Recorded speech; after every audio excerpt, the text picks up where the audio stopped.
If you've ever seen a marathon, did you find that the person who's the fastest when the marathon starts is also the winner?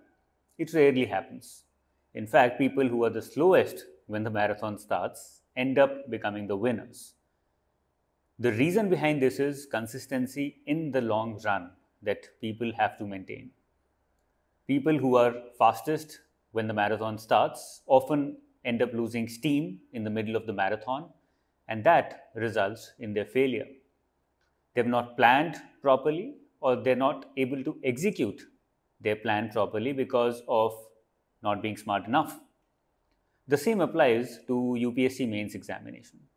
It's a marathon of 8 to 9 days, which requires a lot of consistency, which requires decent amount of planning, and you have to make sure that every day, every exam, you're able to give your best because you have planned properly for it.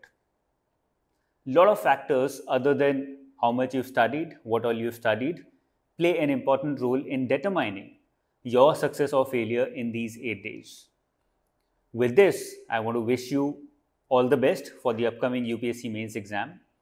But I want to bring out this important fact that a lot of students end up messing up their mains just because they've not planned properly, just because they're so focused on studying and preparing for the exam that they forget to plan how to take the exam in these 8 days.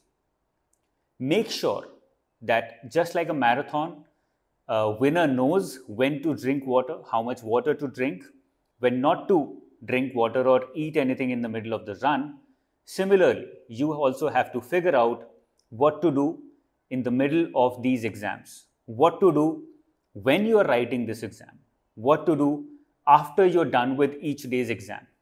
All these small factors end up playing an important role in determining your efficiency and effectiveness in the span of 8 to 9 days. So make sure that you do the right thing, plan these 8 days properly.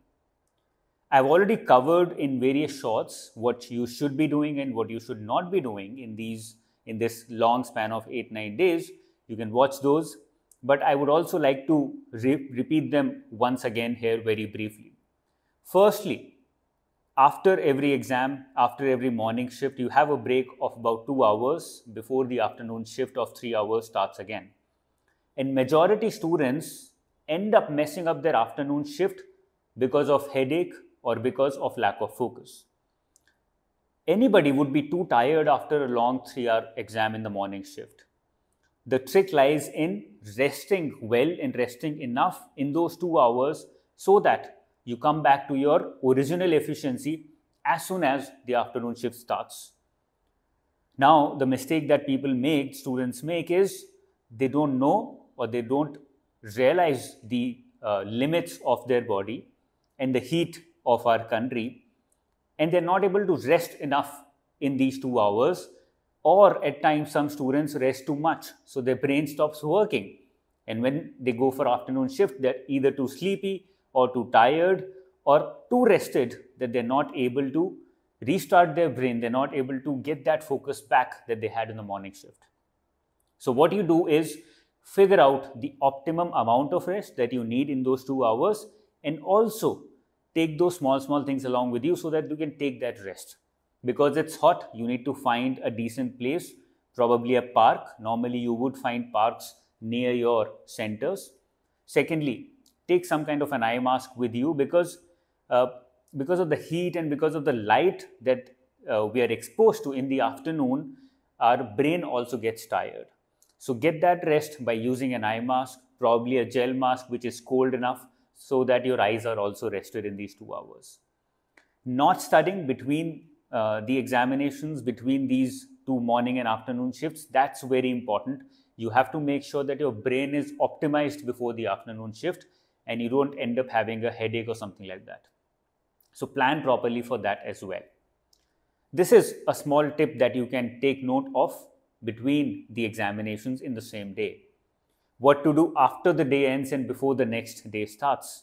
There is a long span of time because the day ends at 5 p.m. and then a lot of students end up making the mistake of going back, traveling a lot, probably 2 hours, 2.5 hours back to their home, and then they're so tired they don't know what to read and how to read for the next day. So they're not able to prepare their bodies and prepare their mind for the next day. What you should be doing or can do alternately is take some kind of a place near the center itself if it is possible. As soon as the exam ends, take a good rest of 1 hour, eat well, do not eat too much, make sure that you know when do you need to stop with respect to what you're eating. And after probably 2 hours, maximum 2 hours, you start with your revision again. Get a good revision of 3 to 4 hours and then sleep well. Do not end up burning the midnight oil and then messing up the next day. So these are small things that you need to do to make sure that while you are in the process of this marathon, you don't tire yourself out in the middle, in the starting itself, or towards the end. So you have to remain and maintain consistency in these 8 to 9 days. Now, what to do before the examination starts? That's also something that I think we should touch upon. Revision, all of us know, is the key. But how do you revise? There are only two aspects that you need to take care of. The first is facts. Make sure that you have your facts on check, have your facts on your tips. So revise facts properly before the examination so that as soon as you start writing, you're able to put, wherever the facts fit in the examination, in the questions, you're able to put them well enough and fast enough because you don't have a lot of time in every question. And the second is, other than facts, if you remember how you would revise before board examinations or before 10th examinations, you would just go through all the pointers. You have to do the same before mains as well. Make sure that instead of going through the details, because you've already done that, you just try and go through all the pointers and sub-points and so on and so forth. This would make sure that your brain is structured enough before the exam so that you're able to keep your exam paper structured as well. Because if you don't structure it well enough, it'll be more and more difficult for the examiner to examine it, to go through it, and also for you to maintain that kind of speed, 7 minutes, 8 minutes per question. If you're structured, automatically your answers would be easier to write and would come out better. So make sure that you're doing these two things in the remaining days. Now, I've not talked about mistakes, but I've inherently covered them already, but I want to repeat them again. One is heat protection. That plays a major role because a lot of students don't get good marks in the afternoon session just because they're too tired after the morning session.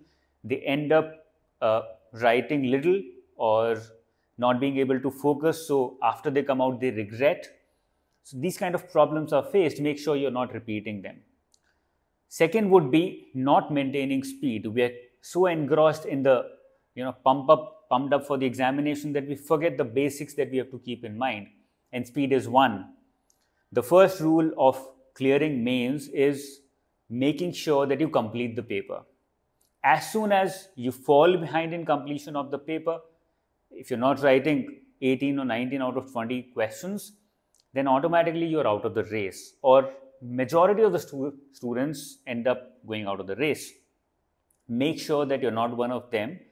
So maintain speed from the first question itself. If you've not practiced enough in this attempt, at least keep it in your mind once you go in that these are the things that I will be doing and these are the things that I will stay away from, to make sure that even after so much of learning and studying and working hard, I don't make these small mistakes. So these are the things that you should be keeping in mind, and I'm very sure you've already heard majority of them, but my objective is to repeat them so that it stays in your head and you're able to ace your examination, not make these small mistakes that could mean you going out of the interview list. So this was all. If you have any doubts, anything to say, you can do it in the comment section below. I wish you all the best. I'm very sure you're going to do well. I'll see you very soon. Once again, till then, all the best. Take care. Bye-bye. Jai Hind.